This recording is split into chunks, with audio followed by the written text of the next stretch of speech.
नमस्कार, स्वागत है आपका रिपब्लिक भारत कुचना स्टूडियो में। मैं हूं आपके साथ अनामिका पांडे। सुमित भी बुलेटिन में मेरे साथ हैं। रिपब्लिक भारत कुचना स्टूडियो से देश दुनिया की तमाम बड़ी खबरें आप तक हम पहुंचाएंगे। सबसे पहले बात करते हैं नया कमांडर युद्ध भयंकर की।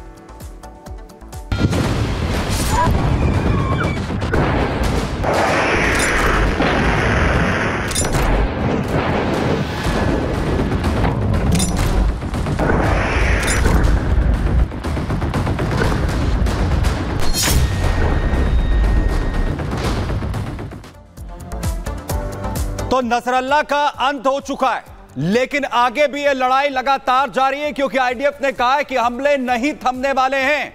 लेकिन सबसे बड़ा सवाल जो हर कोई जानना चाहता है कि आखिर अब यह युद्ध किस ओर जाएगा और नसरल्ला के बाद आखिर कौन है, क्योंकि नसरल्ला के बाद अब अगला वारिस भी हिजबुल्लाह का चुन लिया गया है।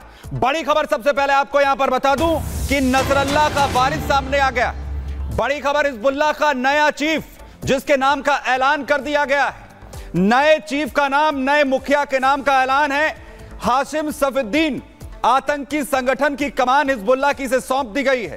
हाशिम सफीउद्दीन मारे गए हसन नसरल्लाह का चचेरा भाई है। यह बड़ी जानकारी और यह चेहरा आप देखिए हाशिम सफीउद्दीन का, जो हिजबुल्लाह की अब कमान संभालेगा।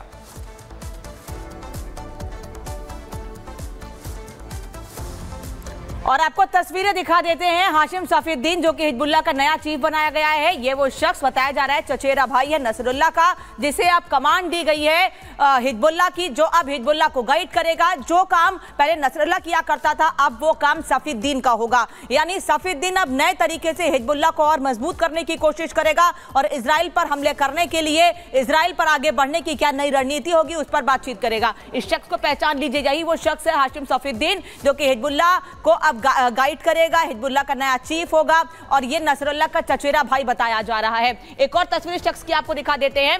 ये शख्स जिस पर अब जिम्मेदारी है हिजबुल्लाह को और मजबूत करने की। अब सवाल यह है कि हिजबुल्लाह को ये मजबूत करेगा या ये आतंकी संगठन और खूंखार होगा। इजराइल पर तो हमले तेज होंगे ही, लेकिन दुनिया भर के कई देशों ने इस संगठन को बड़ा आतंकी संगठन घोषित कर रखा है, खतरनाक संगठन घोषित कर रखा है। और ऐसे में नसरुल्लाह के बाद सफीउद्दीन को नई जिम्मेदारी दिए जाने के बाद क्या ये संगठन अब और तरीके से और नए तरीके से, क्या अब ये आतंकी संगठन नए तरीके से दुनिया के और देशों के लिए खतरा पैदा करेगा, क्योंकि इसे खतरनाक देश बताया जा चुका है।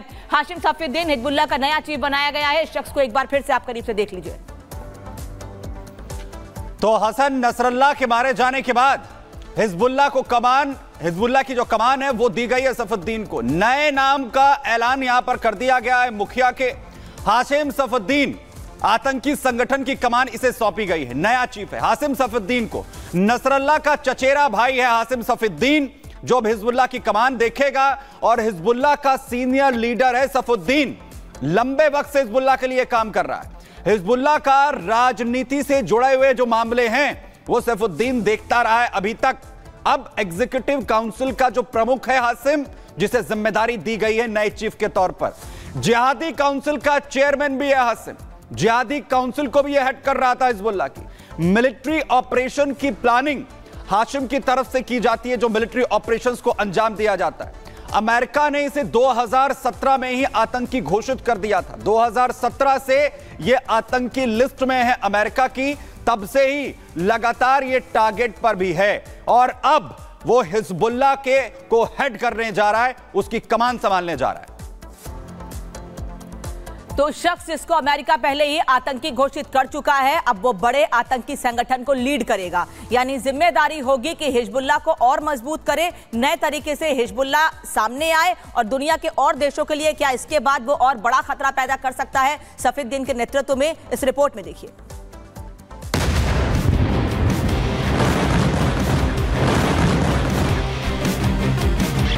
इजराइल का एक्शन, ईरान का रिएक्शन, महाविनाश का संकट, विश्व पर खतरा विकट।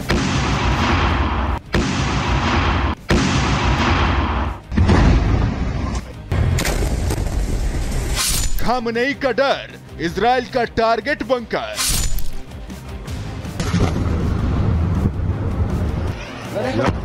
या अली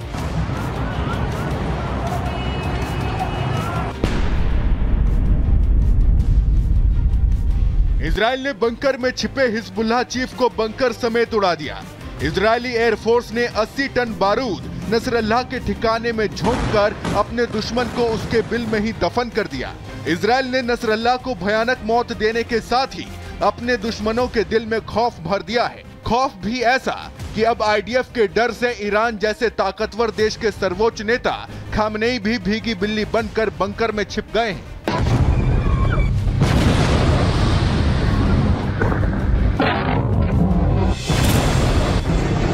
सूत्रों के मुताबिक खामनेई को डर है कि हानिया, राइसी और नसरल्लाह की मौत के बाद अगला नंबर उसी का है। इसलिए ईरानी सेना ने खामनेई को किसी महफूज ठिकाने पर छिपा दिया है। ईरान का ये डर लाजमी है क्योंकि नेतन्याहू ने नसरल्लाह की हत्या के बाद खुलेआम ऐलान कर दिया है कि इजराइल का कोई भी दुश्मन कहीं भी महफूज नहीं है। והוא גם מקדם את השבת חטופינו בדרום. ככל שסנוואר רואה שחיזבאללה כבר לא יבוא להצילו, כך גדלים הסיכויים להשבת חטופינו.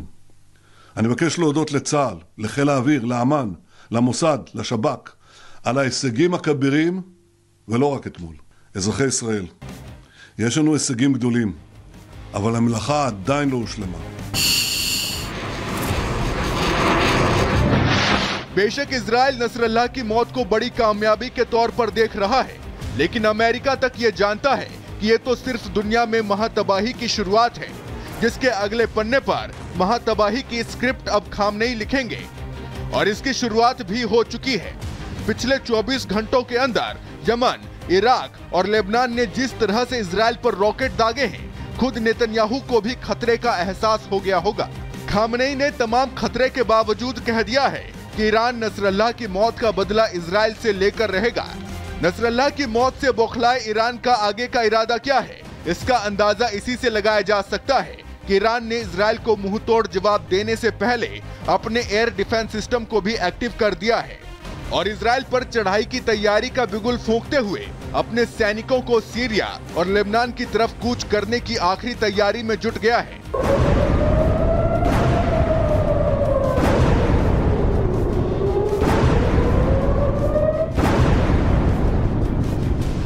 ईरान आने वाले कुछ दिनों में लेबनान और सीरिया में अपने सैनिकों को भेजेगा।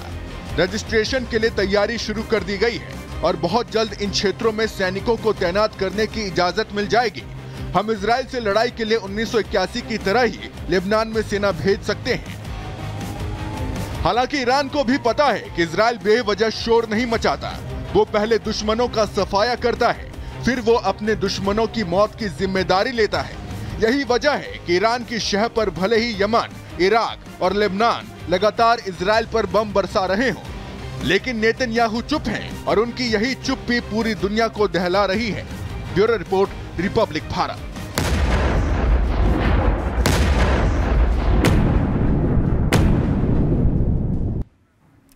तो नसरल्लाह के चचेरे भाई सफेद्दीन को अब हिजबुल्लाह की कमांड दे दी गई है। इस पर बातचीत के लिए मेहमान हमारे साथ रक्षा विशेषज्ञ जुड़े हुए colonel Shailendra Singh, group captain UK Devnath हमारे साथ जुड़े हुए हैं। ग्रुप कैप्टन देवनाथ, आपसे समझना चाहूंगी, सफेद्दीन को जिम्मेदारी दी गई है, अब आगे क्या?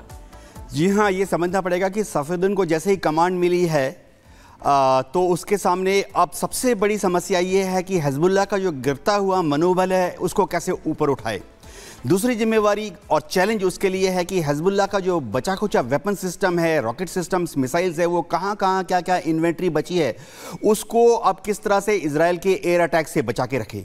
तीसरी और सबसे बड़ी जिम्मेवारी उसकी ये है कि आयतुल्लाह खुमैनी से जो आदेश आ रहे हैं, पेजेश्कियन से जो आदेश आ रहे हैं, उन आदेशों को कैसे ज़मीन पर इम्प्लीमेंट करे। उसके लिए सबसे बड़ा खतरनाक समस्या ये है कि अगर वो अपने छुपे हुए बिल से बाहर निकला तो तुरंत इजराइल की जो इंटेलिजेंस एजेंसीज हैं उनको पता लग जाएगा, मोसाद, शिन बेत और जो इजराइल की सबसे बड़ी चीज़ है सिग्नल इंटेलिजेंस, वो उसको ढूंढ निकालेगी और शायद महज अगले कुछ घंटे के अंदर इजराइल की आईडीएफ उसको भी खत्म कर देगी। तो स्वयं को जिंदा रखना अभी उसके लिए सबसे बड़ा चैलेंज होगा।